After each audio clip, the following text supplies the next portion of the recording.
90% of first-time investors lose money in their first year. Not because the stock market is rigged, not because they were unlucky, because nobody taught them 3 fundamental rules before they started. 3 rules that every experienced investor knows and almost nobody explains to beginners. Today that changes. If you have ever opened an investment account, bought something that looked promising, watched it drop, panicked, sold it at a loss, and then seen it recover weeks later, you have experienced the most common and most painful beginner investing mistake. And it was not your fault. It was the result of starting without the right framework. In this video, I'm going to show you why most beginners lose money, with 3 rules that eliminate the most common mistakes, and exactly how to set up your first investment so that market drops work for you instead of against you.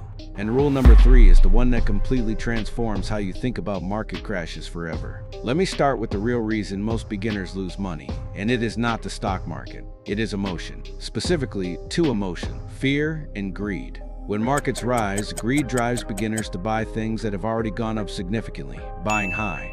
When markets fall, fear drives them to sell things that have dropped, selling low. Buy high, sell low. The exact opposite of what builds wealth. This is not a character flaw. It is a documented psychological phenomenon called loss aversion. Research shows that the pain of losing $100 is felt twice as intensely as the pleasure of gaining $100. This means doing nothing and watching a portfolio drop feels unbearable, even if doing nothing is exactly the right strategy. The market does not lose money for most beginners. Their own emotional responses do. The second reason beginners lose money is the knowledge gap between what they think they know and what they actually need to know. Most beginners start investing after seeing a few YouTube videos or a viral social media post about a hot stock. They have enough knowledge to open an account and buy something. They do not have enough knowledge to understand position sizing, diversification, time horizons, or why a stock drops 40% in a week. That knowledge gap is where money disappears. The good news is that the knowledge required to invest successfully as a beginner is not complicated. It is actually surprisingly simple. And the 3 rules I am about to show you cover 90% of what you need. Rule number 1: never invest money you will need within the next 3 to 5 years. This sounds obvious, but it destroys more beginner investors than any other single mistake. Here is why it matters so much. Stock markets are volatile in the short term. In any given 1-year period, the S&P 500 can drop 30, 40, even 50%. If you invested money you need in 2 years for a house deposit, a wedding, an emergency, and the market drops 40% the year before you need it, you either sell at a massive loss or delay your plans. But here is the mathematical reality. Over any 10-year period in S&P 500 history, the market has never produced a negative return. Over 20-year periods, it has never produced less than 6% annualized returns. Time in the market eliminates the risk of short-term volatility. The rule is simple. Only invest money you genuinely do not need for at least 5 years. Short-term money goes in a high-yield savings account. Long-term money goes in the market. Rule number 2. Diversify automatically from day 1 using index funds. Diversification means not putting all your money in one company, one sector, or one asset type. The reason most beginners fail at diversification is that they try to pick individual stocks. They buy 3 or 4 companies they know, Apple, Tesla, Amazon, and call it diversified. It is not. When the technology sector drops 40%, as it did in 2022, a portfolio of only technology companies drops with it regardless of which specific companies you chose. True diversification means owning hundreds or thousands of companies across many sectors simultaneously. The simplest way to achieve this automatically is through a total market index fund or S&P 500 index fund. 1 purchase. Instant ownership of 500 or more companies. When any single company fails, and companies fail all the time, it barely moves your portfolio. When one sector struggles, other sectors compensate.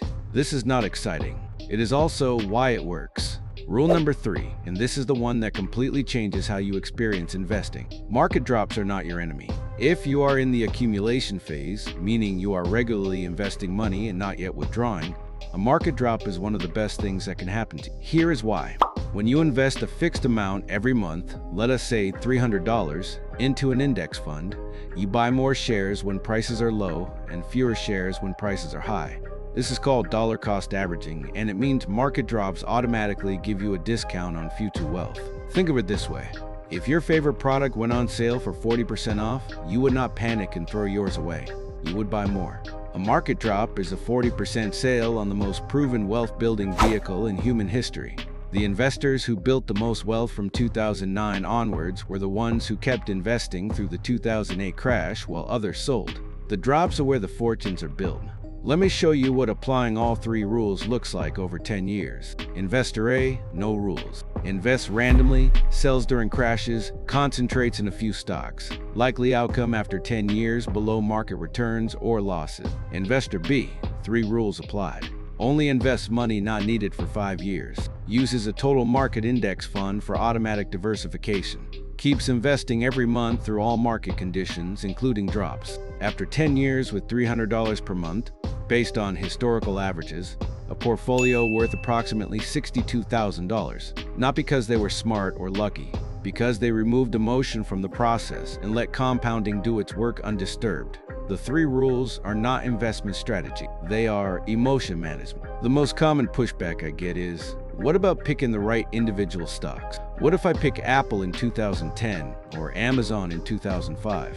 And yes, picking the right individual stock at the right time creates extraordinary returns. It also requires extraordinary luck or extraordinary skill that the vast majority of individual investors do not have. Studies consistently show that over 15-year periods, more than 90% of professional fund managers, people paid full-time to pick stocks, underperform a simple index fund. If professionals cannot beat the index consistently, what makes a beginner think they can? The 3 rules are built on evidence, not hope. Start with evidence. Add sophistication later once you understand what you are doing. Your action plan. Rule 1. Take any money you plan to invest and honestly ask, will I need this in the next 5 years? If yes, it goes in a high-yield savings account, not the market. Rule 2. Choose one index fund. VOO for the S&P 500. VTI for the total market. FZROX if you use Fidelity. One fund. That is your starting point. Rule 3. Set up automatic monthly investing on the same date as your payday. Never miss a month regardless of what the market is doing. 3 rules. Start this week. Comment below which rule was most surprising to you. I read every comment and respond to as many as I can.